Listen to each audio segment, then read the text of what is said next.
Okay, for the second part of this tutorial, let's take a look at Salzburg Cathedral. This is a classic use of HDR, where you have a space where you've got these very bright windows.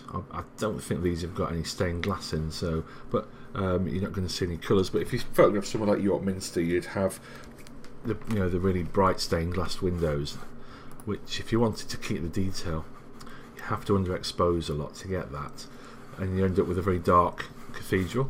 So the middle one is this. Again, it's still very dark, you can't see much going on in the stools and things, but the end is quite bright where there's more windows. And finally you've got the bright one where you may be able to rescue this as a single shot, but a lot of the detail here would be lost if you just used it as a single raw file. So what we would do is go back to develop and set off. I'll probably work on the middle one. As we're down at the bottom here, I would click on enable profile corrections. This is using the 16-35 f4 lens, which I found amazingly sharp and a pleasure to use. And then click on auto just to see how it copes. Now what you might find if you click on auto, it overcorrects things, and this looks like it's like converging to the bottom, doesn't it? It looks like it's leaning in. So let's switch that off, go to manual, and then you can let's get the thing vertical to begin with. So if you click on the crop and straighten tool, see this little dot, that was right in the center at the top, and let's just draw it down so it goes through the center, and it's rotated a little bit. And then we've got the distortion tools here, and the vertical one you can use. Let's just switch off crop tool so you get this grid, and now you can correct the verticals, and you get something which is much more correct on the verticals.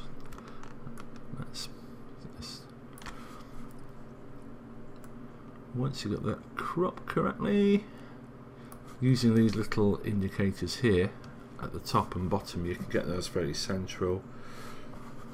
Okay, so I'm happy now that that's vertical, ready to rock. So we can add a little bit of sharpening, masking as before, just so it's sharpening the edges. We've got quite a lot of dark areas here which may have a bit of noise in, so I'd add a little bit of noise reduction.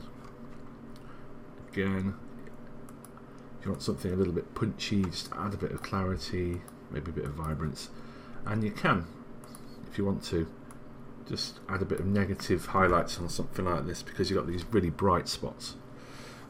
So once you're happy, press Control and click on the other ones, press Sync with check all, so every box is checked. You want them all to be the same. Basically, because you've changed things like the verticals and things, so they need to be exactly the same. So when you map them or when you blend them, they all match. And then let's do the not editing, it's export, and say merge to 32-bit HDR. Okay, I'm just going to uncheck the align images for this so it's a bit quicker. So this is a method I recommend for people who are new to HDR, because it blends them together, and then you just use the tools you're used to in Lightroom. So it's really quick. As you can see, it's 2/3 of the way through already, so it's a lot quicker than using a underpowered laptop for this. And there you go. So it's just there. So now we've got all that power I was showing you last night, so we can bring the shadows down if you wanted to. You don't want to give them too dark, because it starts to look like a bit of a sad grey colour in these windows rather than the shiny white of reality. So just pull this down a little bit. Now if we want to bring the shadows up, this will lighten the pews and that sort of area. I mean, there is some ghosting going on there, look. You can get rid of that if you use deghosting in Photomatics. Maybe it's a little bit of dark. The whites down. And if you wanted to lighten this bottom area up or make a bit of a change here, you can use the tools available, like the grad tool.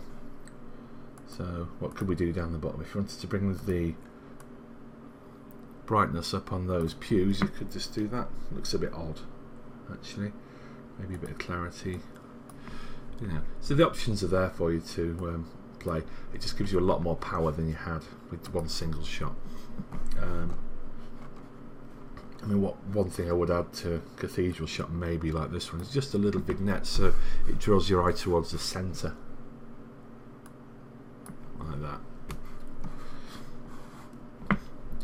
So there you go. That's using the blend to 32-bit HDR method, which if you buy Photomatics Pro, when you install it, it gives you the option to add it as a plugin to Lightroom. Just say yes when it asks you, and all you need to do is export your 3 shots into it, and it'll do this for you. Just beware that it creates massive files. They are 250 meg from a Canon 5D. So if you've got a D810 Nikon one, they're probably going to be massive, you know, half a gig or something like that. So, you know, don't do it to every shot, otherwise you're going to have a very full hard drive very quickly. Anyway, hope that was helpful. Cheers for watching.